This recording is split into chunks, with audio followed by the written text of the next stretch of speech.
Two guys walk into a bar in a scary movie. One of them is white and the other one is... Never mind. The other one is dead. Do black characters always die first in horror movies? You hear it all the time, but is this really even a thing? If everyone says it, it has to be true, right? Always remember, if you ain't first, you're last. Have you noticed in horror movies black people die first? In your predicament, the black character is always the first to die. I will spare your lives if you sacrifice the person you deem the blackest to me. The blackest?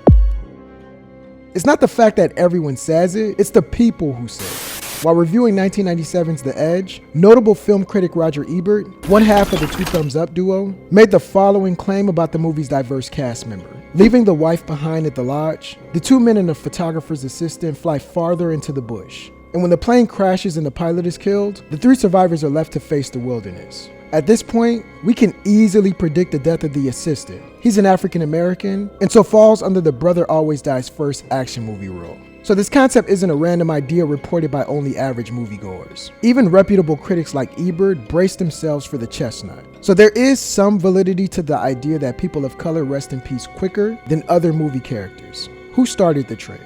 As a kid, the earliest example I remember of black people dying first in a horror movie was in Scream 2. Omar Epps and Jada Pinkett Smith's characters probably set a world record for the quickest black guys to die in a horror movie back to back. Have you ever watched a horror film? Yeah, black person always die first, and all y'all black.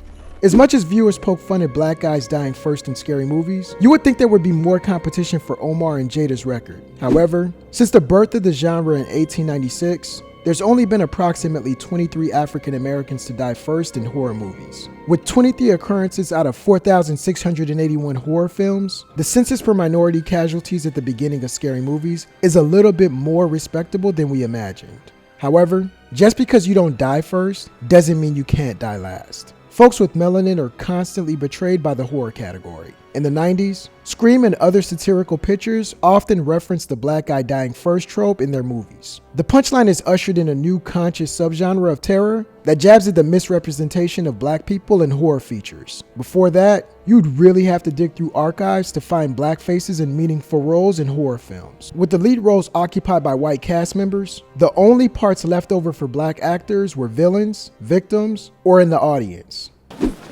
Sure, why not? I am the token black guy. I'm just supposed to smile, stay out of the conversation, and say things like, damn, and that is whack. This is more than likely the main reason black actors are allergic to surviving scary movies. The guilt rests solely on the writers, as black guys' character development was nowhere to be found. In a horror picture, chances of survival are cut in half for characters the audience hates or don't remember. By omitting catchy backstories for black actors, it's like the writers basically pull the triggers themselves. The practice of silencing, then killing a black actor was common in the 80s. With the spike in popularity of the horror genre in the 80s, the trope was popularized during the decade for sure, but I'm not sure if it started here. Technically, there's nothing new under the sun, so it's okay if 80s slasher movies didn't do it first. I want to exclude the blaxploitation films of the 70s, where a majority of the cast was African American, so killers didn't have a lot of options when selecting the race of the victim who died first. Outside of that, there's 4 examples of a black guy dying first in the decade. Out of the 4 films, only 2 of them are horror pictures. In 1977's Kingdom of the Spiders, actor Woody Strode plays Walter Colby, the only black farmer in Camp Verde, Arizona. After his farm gets infested with mutated tarantulas, he's the first to go. Strode still manages to last longer than Alvin from Love at First Bite. In a 1979 comedy horror feature, the only casualty is a black man who died before the movie even started. We meet his corpse at the 19-minute mark of the film. I'm done. Brothers never make it out of situations like this. Not ever. After thorough research, it's clear that black people don't always die first in horror movies. They die first, they die second, they die third, fourth, etc., etc. Inquiring minds would like to know who was the first black person to die in a horror movie. The answer isn't in black and white, except it is. To find the answer, we have to go way back to the black and white cinema era.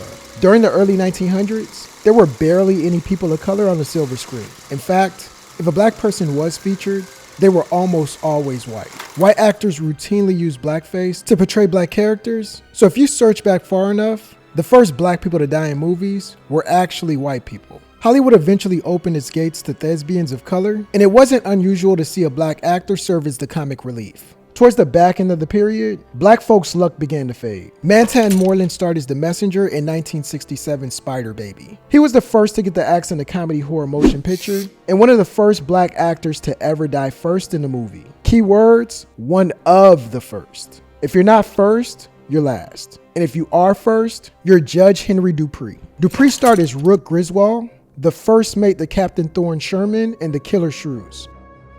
When the duo arrive on a small island, they're left to fend for themselves against deadly giant-sized shrews during a hurricane. The white characters employ more effective survival tactics than Rook. Rook becomes the first brother to die in this movie, and the first brother to die first in the horror feature. As for the first brother to die in a motion picture, the honor goes to Eugene Jackson, who starred as Isaiah in 1931's Cimarron.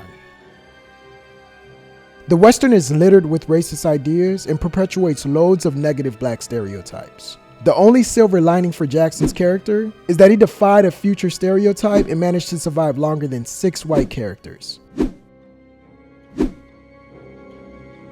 The servant gives his life trying to shield his master's son during a shootout. There you have it. The first black guy to die in a motion picture was Eugene Jackson in 1931. His character Isaiah paved the way for a long list of black guys expiring in movies. If you ain't first, you're last. But sometimes if you're last, the memory of last lasts longer. If there's some other first and last you'd like to see, comment below and click the subscribe button to keep up with first and last.